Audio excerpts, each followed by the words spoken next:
pisan denggih kanthi gelaring warokan wanci menika kinarya lampahe nenggih rebut kaprajan denya cinarios yen to Ki Surayuda mapan ing Padepokan Gunung Sari gadhahi kekalih putra ingkang nami Senta Tuwin Gendro. Kekalih putra sanyata sampun diwasa mila duk rikala kepengker Ki Surayuda pitungkas dening putra-putra yen to kepareng badhe nurunaken tuwin ngaturaken sadaya padepokan lan pandherekipun dumateng ngarsaning keng putra ingkang unggul ing kasekten. Mila Kipraing Gento Tuwin Senta dados prahara kinaryadu kasekten.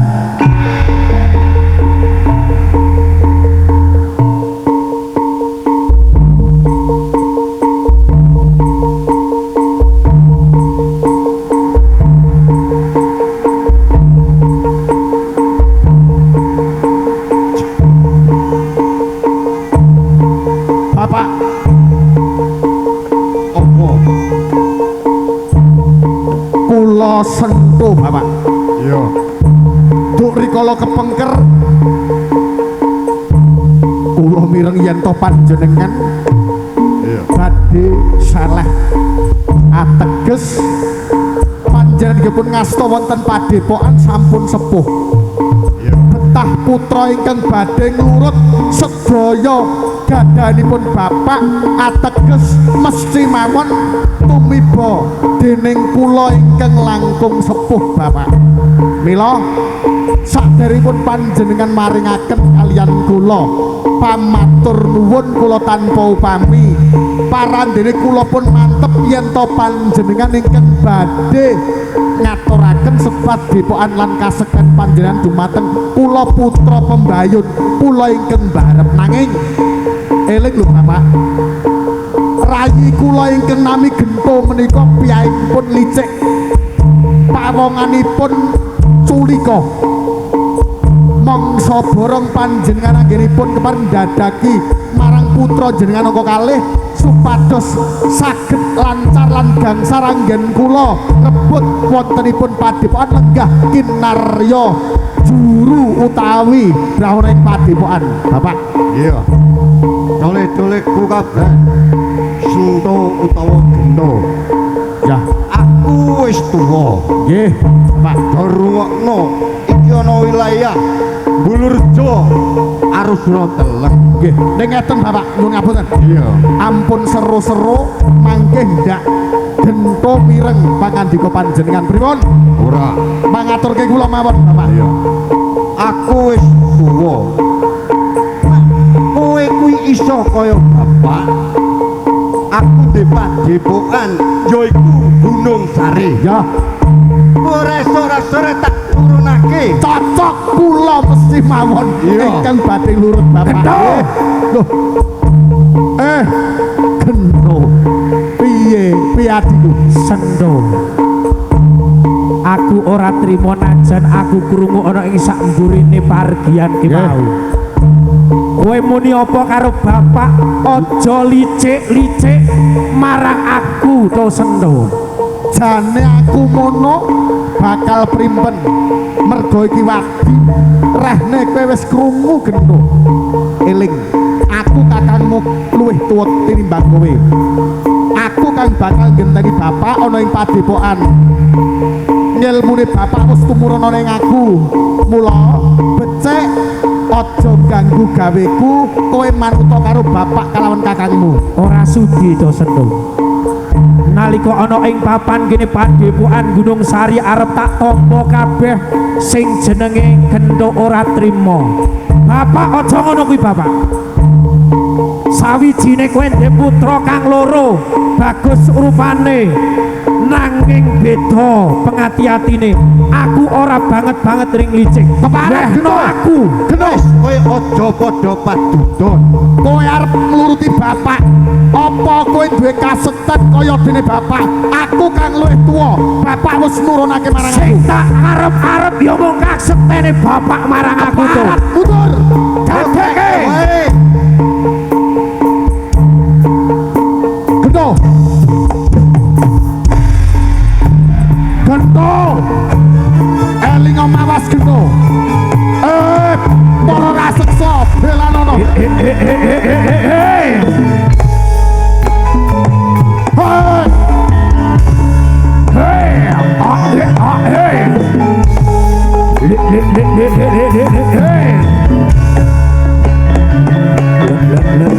Hei, yo.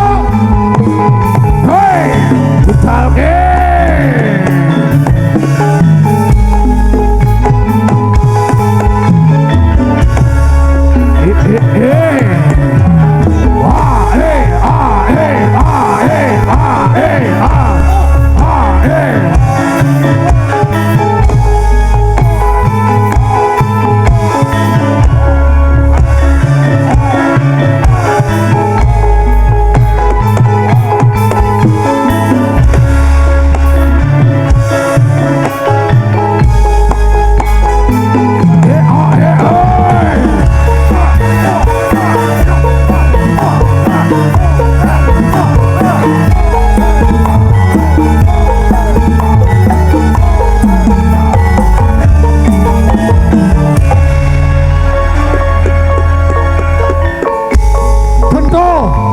piye to waspadakno ayang-ayangku Denawa Raseksana loro tinimbang kowe wirang mundur ketimbang gadlak marang raksasa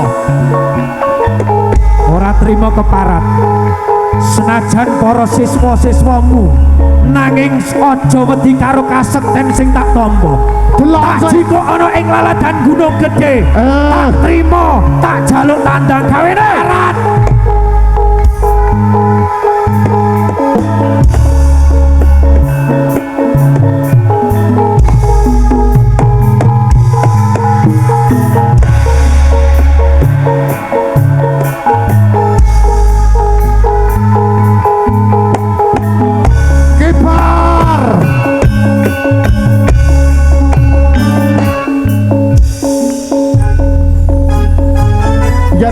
duwe raseksa kowe duwe apa gendro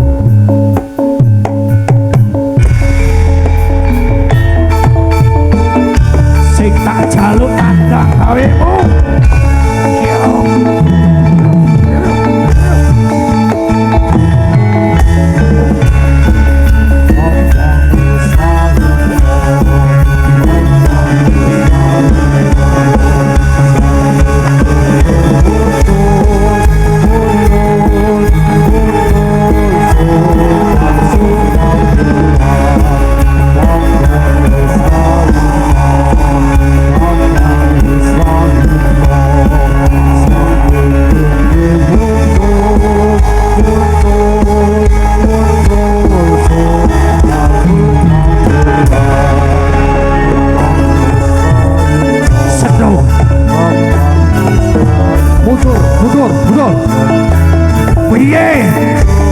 sawijine tak oke raksasmu selapara maju maju maju maju maju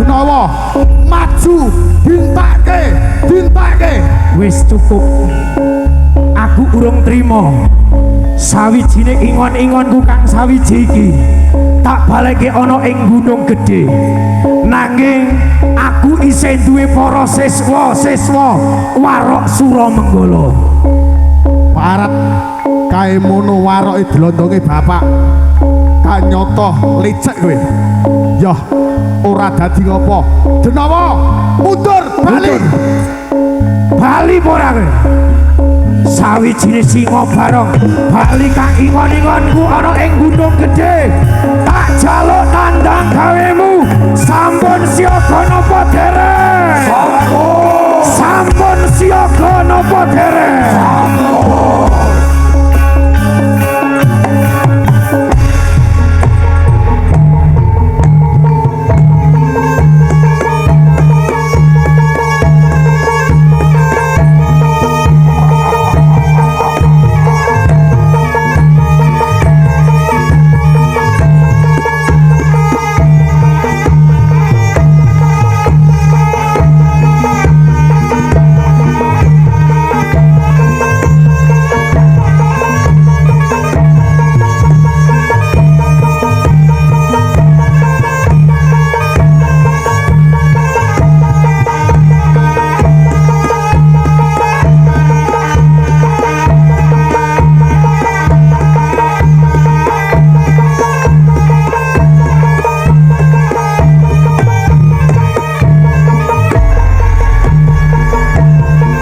ayo dlondonge Gunaraga wiwiti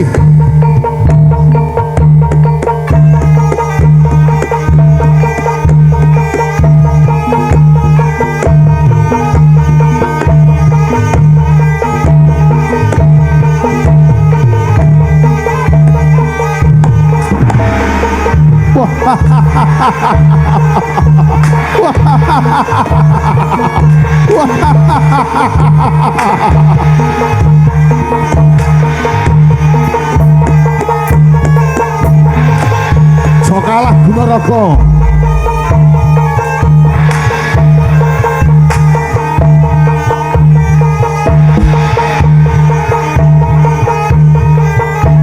Yo Gunaraga, balamu Gunaraga.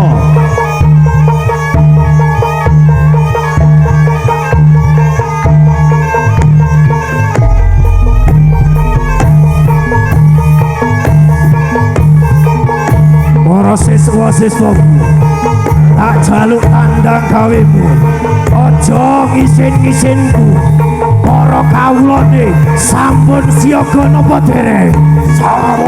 Sampun siaga napa dereng?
Para siswa-siswaku padha siagana anggonmu kegladen nira siagana tumandang karya sampun siaga napa dereng sampun siaga napa dereng sampun kebar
kibarke.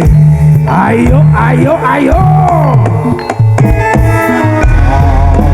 Wis ayo. Wah wis ayo.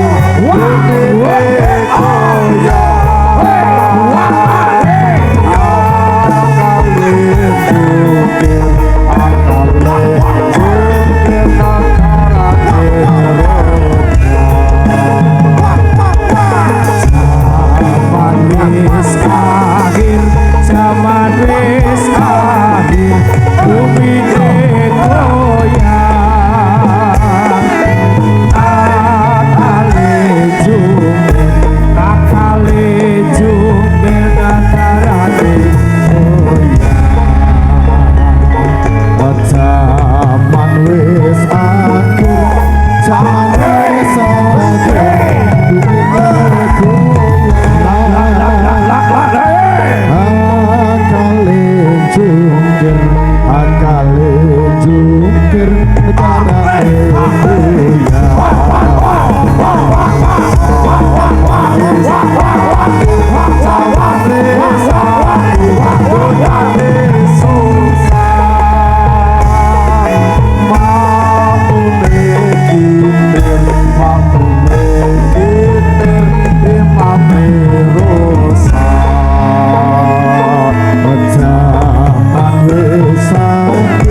piye sawijine ana ing papan kene aku durung rega yen durung rampung anggone para siswa-siswa ku gladhen. Siswane bapak udu siswamu. Bapak menehke aku apa menehke kowe? Titenono deloken kasektene dhisik. Ditandang gawe mico. Ayo baleni, Co. Ayo.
piye Sendro?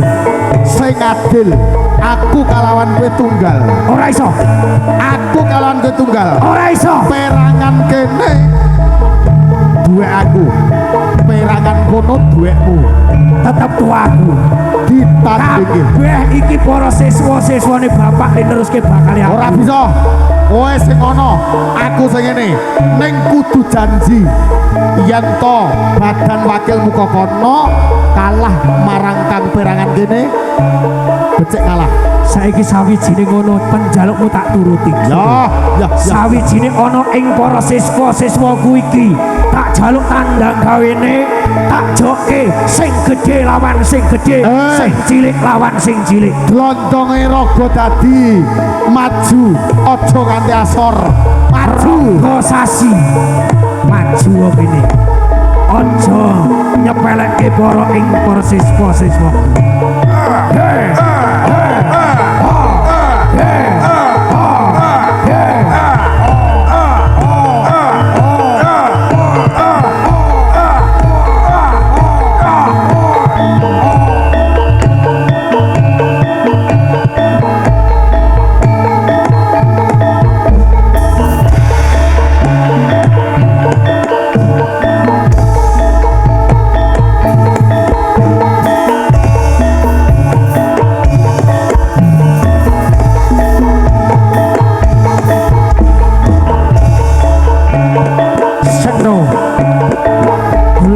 Siswa pusing ana ing kene Waspadakno gendho.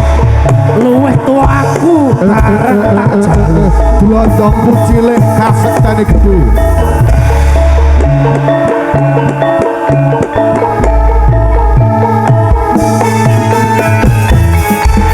Allahumma sholli ala Muhammad ya Rabbi sholli alaihi wasallim. Suku-suku batok ilailo sira mamanya solo lele payo muda ajendit lolo lomba ora uga yen uga medeni bocah urip golek omure. Waspadakno kene tetep siswa muluhe asor tinimbang siswa. Aja kakan sumbar gento sawangen dhisik. Delokeng dhewe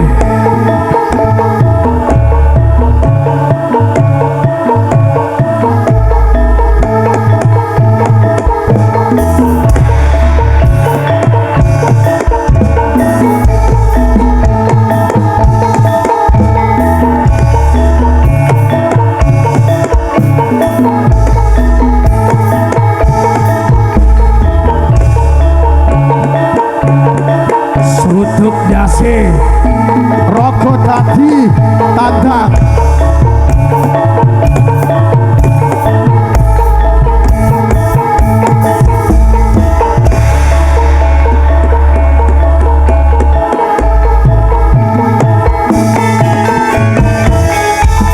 Allahumma sholli ala Muhammad ya Rabbi sholli alaihi wasallim. Suku-suku batok elailo sira mamanya solo elae payo mudo jendit lolo lomba wong mati ora uga yen lomba medeni bocah yen urip golek omire. Gento. Cukup. Ora maido yen kasekten wimbang marang aku. Ning kaya-kaya aku durung lega. Aku durung anggone para siswa-siswa Sepisan malih tak elingke. Tak elingke sun elingke becik ngalah kakangmu wae. Aku ora arep ngalah. Yen to kowe tetep durung bisa ngalah, aku durung trima. Tak enteni nang Tak ndi? enteni telung dina kasana ing palagan kebon Bima. Parat tanding enteni. kali idak kowe. Teni ning kebon Bima, Boyolali. Sawijine tak idak ndase.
bersama Agunsa Ririt Rengganis. Di malam hari ini kita joget semuanya.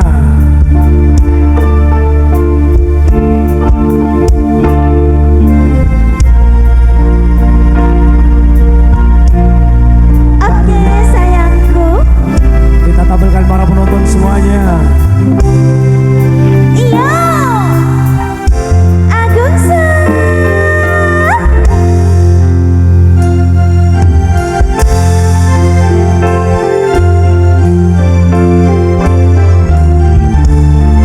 Bersama Agunsa kita joget semuanya.